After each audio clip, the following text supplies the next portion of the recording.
Austin Trout be the 5th person you've stopped in a row? Possibly. If he wanted to. I mean, I'm gonna get in there and I'm gonna fight. Me and Derek, we got the game plan. We did this before. We've been here before. The experience don't matter. Austin is 0 and 0. I'm 0 and 0. But I'm really a lion in there. I really do what I gotta do, man. He definitely has a chance to be number 5th. And anything can happen.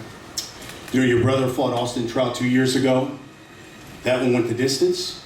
And listen, he gave a great performance, Austin Trout did. Gave your brother some issues in that fight. Tell us why we won't see that again. I don't necessarily believe he gave my brother's issues. My brother, that's the type of fighter my brother is. And my brother came out with a 50, and it was a UD. So I look to do what my brother did, but do it way better. If that's with a knockout, if that's with boxing, if that's with just picking them apart and coming forward, you know, they got these coaches, you know, that rock with a whole bunch of people that hate on the Charlos. So I got a whole lot more that I'm fighting for. It's not just Austin Trout. We right now are not the people that they look at as the ones that are really domaining and running the sport. And so keep hating and keep doing what y'all doing and keep the little other fighters hating and doing all of that while we keep shining. So right now, it don't matter. None of that matters. We're gonna get in there and do what we gotta do. Austin, you were quoted as saying that this is a career-defining fight for you.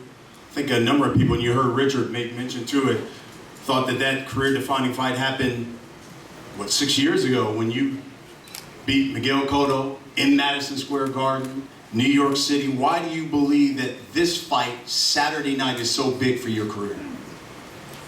As great as that win was against Miguel Cotto, I don't feel like it compares to this fight here. After I beat Cotto, I heard a lot of complaints about Cotto, saying he's out of shape, he's washed up, he was over the hill. A lot of excuses that kind of took away from the win. And after beating Jamel, there's no excuse that you can make up. This kid's in his prime. He's been knocking people out. I mean, he's a world champion, undefeated. There's really nothing else that you can say as far as excuse after I beat Jamel, so this will be the career-defining win for me. Bigger than Cotto, for sure. Although, after I beat Cotto, he went on to win a middleweight title. I mean, so I just love to hear what kind of excuses that they can make up after I beat a fighter like Jamel Charlo. You heard Jamel talking about he and his brother certainly want to take over the sport of boxing. You're also quoted as saying Saturday is all about stopping the Charlo show. What does that mean? Well, the Charlo show that's been going on is you've seen the promotions. I don't even think I've been in the promotion at all. It's just been a Charlo show. So I'm gonna have to go ahead and go in there, sneak up on the media, sneak up on the fans, and stop that Charlo show. Keep running your mouth. Derek, 5th fight now with Jamel Charlo. You guys have won the title, a world title together. You've stopped every fighter you've faced thus far.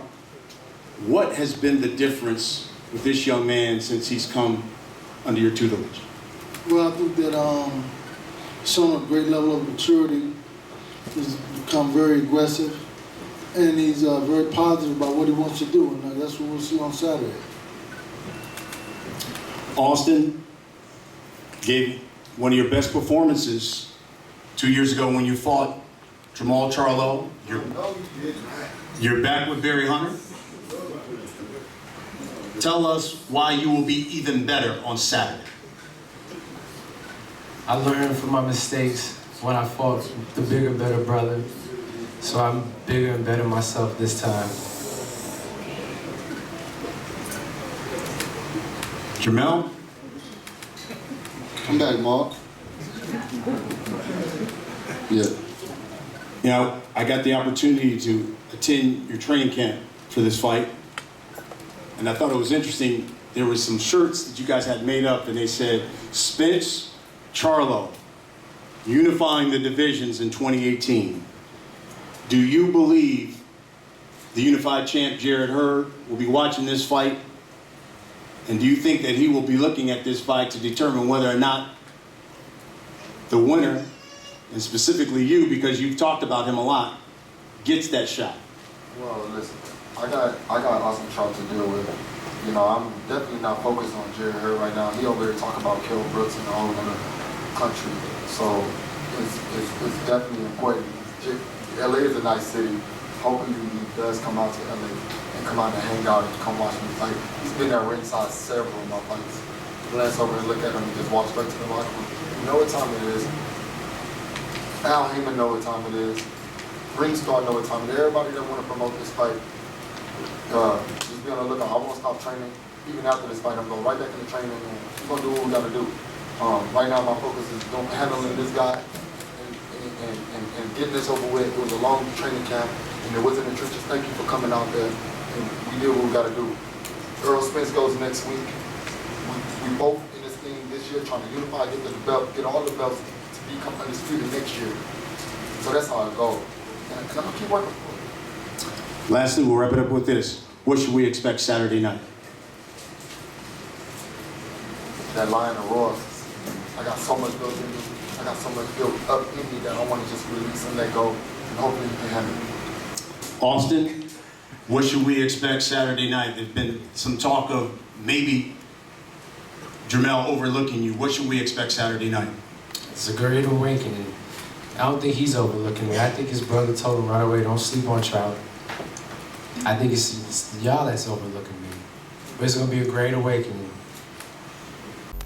Abner is a much better fighter who you faced 3 years ago. Yeah, of course. I think Mares has been a better fighter. I've said it. He has Robert Garcia. Robert Garcia is a great trainer. He's really smart. That's why he's one of the best, because he knows how to send his fighters to fight, and he has made him improvement on Mares a lot. So I know he's going to come at his best, but like I said, I have learned a lot too, and I have learned with both primetime fights, and my dad's a smart man too. My dad knows how to send me to fight each fight, and we're going to do a great fight. You know, the featherweight division is one of those divisions in boxing that we have certainly put the spotlight on here at Showtime Championship Boxing. Just last month, we had the WBC champion Gary Russell Jr. in action, taking on Jojo Diaz, who was unbeaten at the time.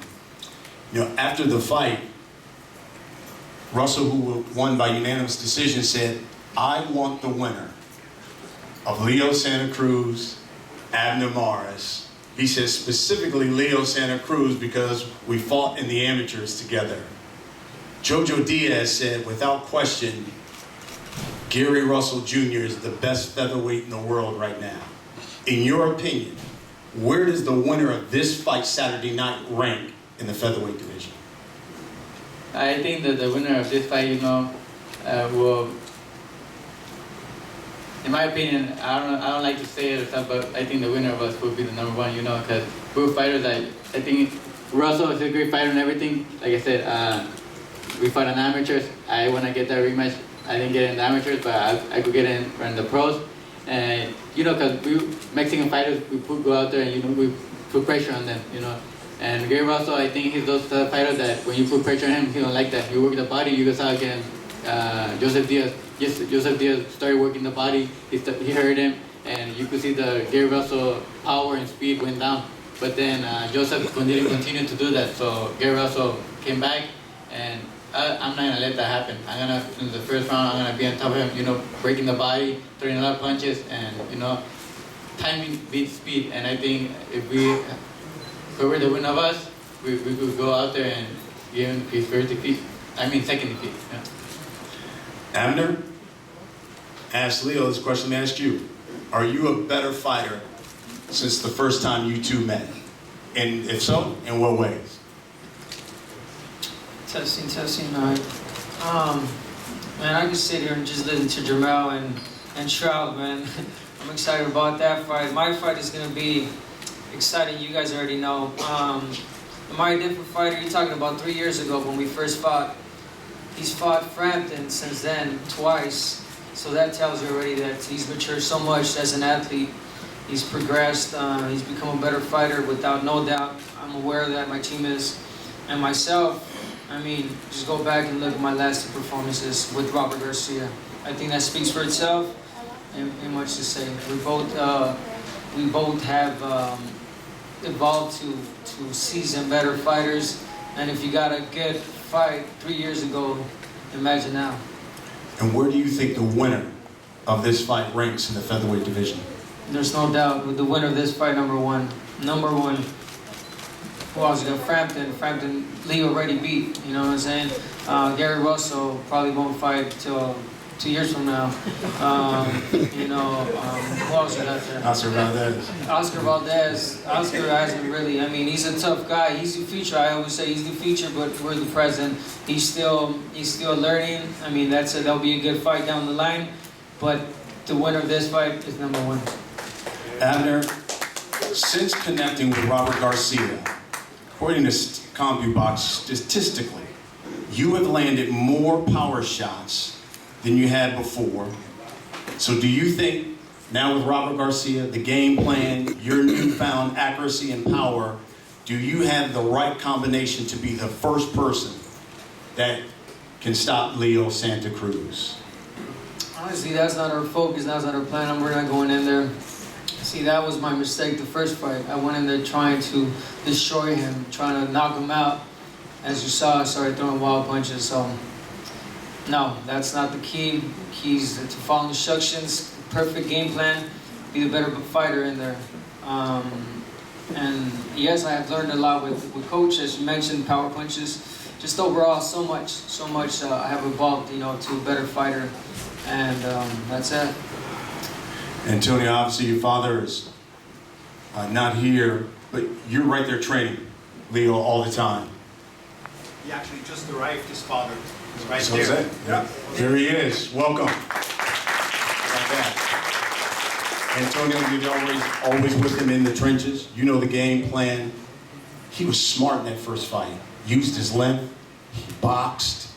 He went to the body at times. How does he be better? How can he be better the second time around? I'm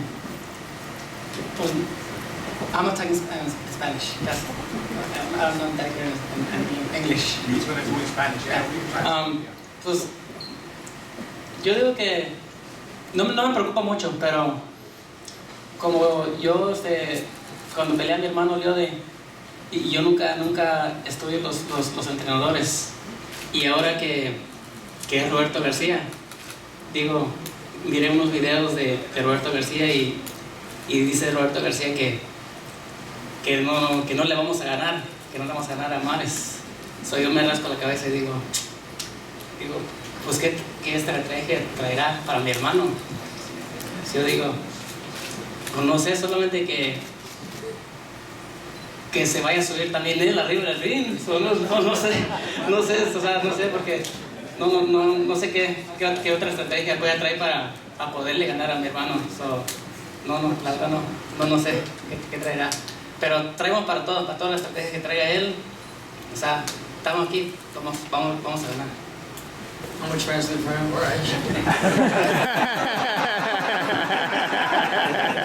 He said that knowing that Robert's in my corner, and he's been watching videos that Robert says that he's got the perfect game plan to beat him, he scratches his head and he says, what is this guy doing to him? Like, how is he changing him? What he's got to do for my brother? So we go in there, we watch videos, we trying to see, what it is that Abner's going to do different to beat my brother. But I don't worry much. I believe in my brother, he says, and he just knows this is going to be a great fight. Robert, that leads me to you. After that first fight that these guys had, Abner was quoted, and he said there was two things that he was disappointed in the first fight. He said he got frustrated, and towards the second half of the fight, he got fatigued. Something I'm sure you certainly don't want to hear as a trainer. So why will Saturday be different? Just the fact, that he's training in my training camp. Luis is doing a great job when it comes to his conditioning. We communicate very well. I tell Luis what I need from Abner, legs, speed, whatever it is, and he does his job. I do my job in the gym, and the training camp, sparring partners have done a great job. I just think we're in the best shape of our lives, with Abner, and I think he's got all the tools to be able to beat somebody like Leo. Abner, we'll wrap it up with this. You victorious Saturday night. What's next for you? Is it a huge unification fight, or does Abner Mars move up in weight? Listen, if I win Saturday night and the fight is just as exciting as the first one, let's do a third fight, trilogy. I'm ready for this. Make it happen. Is there a unification fight? Yeah, that's what I have said before. If I come out victorious Saturday night, hopefully God, I want to unify. I have also said that if this fight is also as good and close as the first one, and it's really even, and they want to make it a third fight, the fans want it, we could make it a third fight. But if not, unified. If the unification can happen, I want to move up in weight to 130 and look for my 4th division world title. Listen, I got something to say. If I beat him Saturday night, when I beat him, I'm not gonna have him wait 3 years like Gabby waited 3 years. I'm fighting this year again in December. I love it. Again. Trilogy. Right back here. Yes, sir. Back in LA. So there you go, folks. Saturday night, 10 p.m.